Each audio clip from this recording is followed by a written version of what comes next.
Кофе-брейк. И мы продолжаем тему выборов в Таджикистане. Я рад приветствовать здесь, в студии телеканала «Дождь», моего гостя. Это сопредседатель общественного движения «Таджикские трудовые мигранты» Караман Шарипов. Караман, добрый день. Скажите, вы сегодня наверняка наблюдаете, как проходит голосование в Москве. Насколько я понимаю, больше всего голосуют в посольстве в Гранатном переулке. Это так, да? Ну, по количеству других городов, соответственно, посольство находится в Москве, и количество граждан на 13, в Москве голосуют только в посольстве, да? В Москве на 13:00 это порядка 2500 граждан принимали участие. Если, может быть, сравнивать с 2006 годом, это много или мало как-то? По ощущениям вашим? Кажется, тогда было побольше. Тогда было побольше. Да, потому что сегодня я смотрел как пассивность. Но идут люди, пока еще до 20:00 время достаточно. Закрывается участок на Гранатном переулке, дом 13. Все-таки должно быть количество больше, потому что в Москве у нас только граждане Таджикистана более 250 тысяч. Вот вы говорите пассивность. Почему, на ваш взгляд? Ну, это, скорее всего, связано с тем, что не были дебаты, в первую очередь, в стороне кандидатов на пост президента. Не были, значит, учтено мнение большинства избирателей о выдвижении своих кандидатов, кого они хотели видеть. Поэтому основным лидером и остается господин Рахмон. По остальным 5 кандидатам я лучше бы сказал бы, они не кандидаты, они являются помощниками или вице-президентом, который из них больше голосов наберет. Но такого нет у нас сейчас. Ну, это что называется словом спойлер. То есть это какие-то кандидаты, которые выполняют роль кандидатов, на самом деле никакими оппонентами. Больше хотелось, да, чтобы они не принимали тогда участие, но поскольку уже приняли участие, уже сегодняшняя дата уже говорит, надо выбрать президенту.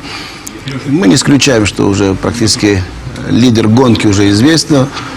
Но проблемы остаются, проблемы серьезные остаются, потому что сегодняшний Таджикистан это не 2006 год, это не 96 год. Это не, в чем отличие? Люди уже практически, молодежь, которая тогда кому-то было 10 лет, уже стали 20 лет, им больше, у них мировоззрение меняется. А вот та молодежь, которая в 2006 году, которой было 10 лет, а сейчас в 2013, соответственно, 17, эта молодежь остается в Таджикистане или она приезжает в Россию? Вот сейчас даже не так, этот вопрос я еще вам задам через несколько минут, но сперва небольшое уточнение. 250 тысяч граждан Таджикистана в Москве, да? Да, говорите? по московцу порядка 500 000. А сколько, по вашим оценкам, в Москве находится, ну, то, что называется, выходцев из Таджикистана? Людей, которые сюда приехали работать, но потом получили гражданство. Ну, по России это порядка 600 тысяч таджики. И если взять таджикистанцев, больше 1 миллиона по России. Ну, количество где-то 20-30%, может быть, даже, говорить, не ошибается, это практически в Москве находится. Это порядка 200... По всей России больше 1 миллиона таджиков. И сколько из них граждане Таджикистана, а сколько граждане России уже? Примерно. Ну, мы сразу говорим, что у нас основная масса это граждане Таджикистана. Это 500 000 Москва, Московская область. Это сезонное время. А не в сезонное время порядка 350-400 тысяч остается в России. А сколько, соответственно, из них, из тех, кто сюда приезжает, получили гражданство России уже? Получили раньше уже много. То есть это раньше? Раньше получили. На сегодняшний день, вот то, статистика, которую я вам говорю, порядка 500 000 остается в сезонное время. Люди, которые без гражданства. Это граждане. Хорошо, давайте вот... Что из себя представляет сегодня Таджикистан? Таджикистан 2013 год. Вот я сейчас задавал вопрос про этих молодых людей, которые возраст которых на 7 лет стало больше по сравнению с предыдущими выборами. Им есть чем заниматься в Таджикистане? Или они только достигают совершеннолетия, сразу собираются... Ну, одна беда в том, что Таджикистан на сегодняшний день не достиг того, что, допустим, если когда поступают туда инвесторы или зарубежные деньги, они должны трудоустроить граждан Таджикистана. Ну, вот берем в примере Китая. Китай инвестирует большие деньги в Таджикистане, в частности, в строительстве дорог. И поголовно, можно говорить, все рабочие, они из Китая, не все зеки, которые там осуждены за какие-то деньги, может, за мизерные работы. Ну, практически в Китае 1,5 миллиарда, возможно, имеют отправить в Таджикистан. И деревня у нас, как и в глубинке России, пустует до сегодняшний день. Они выезжают на Запад. Ну, на заработки или на Запад, из тех стран, Дальний, Ближний Восток, можно говорить. Выезжают. Это не выход из положения, я вам сразу говорю. Надо выходить из положения, чтобы молодежь возвратилась назад. Поэтому у нас на период выборов было обращение к господину Путину, обращение к господину Рахмонову, поскольку наша организация общероссийское общественное движение, сугубо российское, ну, как Таджикистан отправляли мигранты, мы за них несем также ответственность перед российским государством. В первую очередь, возвращение граждан назад, особенно призывной возраст. Призывной возраст, это, сами такое даже необходимо, чтобы возвращение, потому что там надо их трудоустроить, а последующее, это семья, это жена, дети, мы как говорим, там они практически здесь бродят. Вот такая вот называемая шайка, как говорят в народе. Не нужны ни российским народам и ни таджикским народам. Да. Они не учатся нигде, они считают, что сегодня безнаказанно, но сегодня есть более жестко, опять говорю, благодаря ряду митингов и возмущений простого народа России, миграционная служба, может быть, на уровне Кремля начинает меры уже. Что люди на самом деле находятся по 10 лет и больше, и даже совершают вот, азербайджанец убийство, 10 лет, он не был дома же. У нас таких больше. Ну, дай бог, что наши не совершают преступления. В этом ходе нам повезло. Но ведь, согласитесь, вот эти жесткие меры, которые сейчас принимает Федеральная миграционная служба вместе с МВД, вместе с другими силовыми структурами, это ведь тоже не панацея, это тоже не выход, потому что, условно говоря, ну, представим, вышлют отсюда 100 человек, 150 человек, им на смену приедут другие 100-150 человек. Меры, которые принимает сегодня российское государство, доходят до главного цели. Таджик — это голова, это мозг. Мозг уже начал работать уже. Нам уже звонки идут. Что дальше будет? Потому что сегодня, по моим цифрам, более 200 тысяч граждан уже депортированы, не находятся на территории России. Это выдворение называется, одним словом. Выдворено там с 5 тысяч штрафом, они не могут покинуть территорию России, потому что зарплаты не получили работодатели, сами не имея заработной платы. Кто, кстати, оплачивает депортацию? Человек сам должен оплачивать? Или если выдворение, да, он должен своим ходом. Если выдворение, то сам. Если депортация, если депортация, соответственно, государство России. Если это Запад, соответственно, требует того государства, где донор. И вот сегодня мы видим, что большие... Поэтому будущему президенту и сегодняшнему кандидату будет намного труднее работа, потому что здесь будут большие требования. Люди возвращаются, ну, будут ходить полгода, год. Когда увидят там, допустим, 10 граждан, чтобы 11 из них пострадавшие, чтобы посадили в тюрьму, допустим, там положено, если приставы поймали, не покинули территорию России, то, соответственно, места отбывают наказание. В этот момент мы видим, собирают чемоданы, вокзал, как домой выехать. Вот тогда начинаются проблемы Таджикистана, большие проблемы, потому что 500 000 практически будет, по моим информациям, где-то до мая максимум, апрель-май хотят покинуть территорию России, потому что они сами будут страшно находиться. Резиновые квартиры практически закрыты. Сейчас соседи звонят, значит, на работе видят, что работодатель боится. И инвесторы также собирают свои чемоданы, потому что они до этого использовали рабтруд. То есть, соответственно, уже нет. Они здесь находились, возвращаются туда, а там ситуация не изменилась. А там ситуация уже, внутренняя политика должна решать. Умные, разумные люди в Таджикистане должны быть. Сегодня, если останется с тем командам, допустим, мы сегодня говорим о Рахмонове речь идет, то если останется со старой командой, это крах.